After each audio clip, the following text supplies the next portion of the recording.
माननीय अध्यक्ष जी,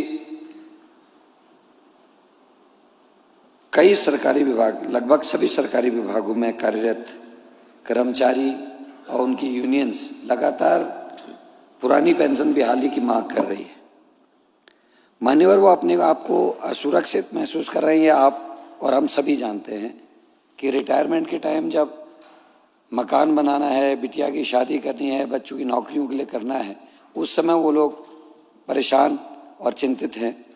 मैं थोड़ा सा ध्यान आकृष्ट आपके माध्यम से सरकार का इस ओर को दिलाना चाहता हूं और इस सदन का भी, कि पुरानी पेंशन व्यवस्था में जहां वेतन से कोई कटौती नहीं होती थी मान्यवर, नई व्यवस्था में कुल वेतन तथा महंगाई भत्ते के योग का 10% की कटौती प्रतिमाह की जा रही मान्यवर। जहां पुरानी पेंशन में जीपीएफ की व्यवस्था थी, कई कामों में वो आ जाता था, लोगों को जब आवश्यकता पड़ती थी वो अपने धन निकाल लेते थे। नई पेंशन व्यवस्था में जीपीएफ की कहीं कोई व्यवस्था नहीं है। पुरानी जो हमारी व्यवस्था थी पेंशन की, उसमें लोन की व्यवस्था थी माननीय अध्यक्ष जी, लेकिन नई जो व्यवस्था है इसमें कहीं भी लोन की व्यवस्था नहीं है। हाँ, जो कुल वेतन का 10% जो जमा होता है, जो कुल जमा है उसका 25% ही मिलेगा, वो भी विशेष परिस्थितियों में, और उसमें भी ये शर्त है कि कम से कम सेवा अवधि 10 वर्ष की माननीय अध्यक्ष जी होनी चाहिए।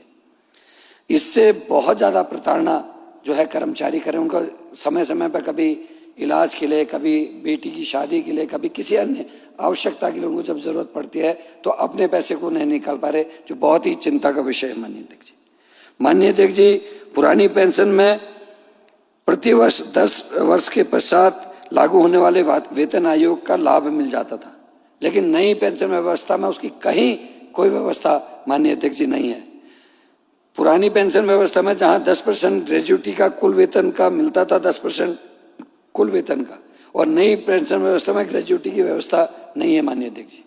पुरानी पेंशन व्यवस्था में जहां निश्चित गारंटी युक्त सुरक्षित योजना थी कि आदमी को पता होता था मैं रिटायर होऊंगा तो मेरा जो मूल वेतन होगा उसका 50% मुझे कम से कम मिलेगा, लेकिन नई व्यवस्था में ऐसा कुछ नहीं, क्योंकि हम लोग बीमा और उसके तर्ज पर जो बाजार में जो इन्वेस्टमेंट होगा उसके आधार पर, उसके जो रिजल्ट्स होंगे उसके आधार पर, अगर कंपनी डूब जाती है, अगर उस समय हमारा व्यापार नहीं चल रहा, तो ये भरोसा नहीं कि उनको कितना पेंशन मिलेगी, तो वो असुरक्षित। नमस्कार दोस्तों, विधानसभा चुनाव सर पर हैं और ऐसे में सरकारी कर्मचारियों ने ठान लिया है कि वो ओपीएस की मांग को सरकार से मनवा कर ही रहेंगे। इसी को लेकर सरकारी कर्मचारी शिक्षकों ने यहाँ पर सरकार को एक टाइमलाइन दी है, अल्टीमेटम दिया है 30 सितंबर तक अगर ओपीएस पर कोई गजट नहीं आता है तो एक बार फिर से देश भर के कर्मचारी शिक्षक रामलीला मैदान में आंदोलन का रुख करेंगे। सभी कर्मचारियों को समान रूप से पुरानी पेंशन योजना का लाभ देने की मांग उठी है। कहा गया है यूपीएस नई पेंशन स्कीम नहीं चाहिए, कर्मचारियों को सिर्फ और सिर्फ पुरानी पेंशन ही चाहिए।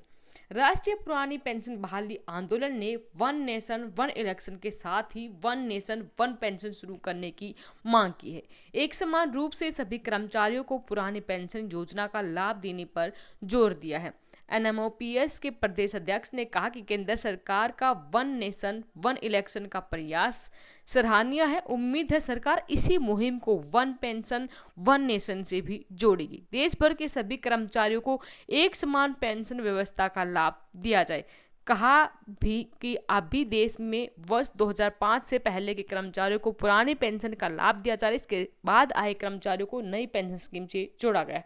अब केंद्र सरकार एक नई पेंशन योजना यानी कि यूपीएस लेकर आई है, जो कि कर्मचारियों के लिए घाटे का सौदा है।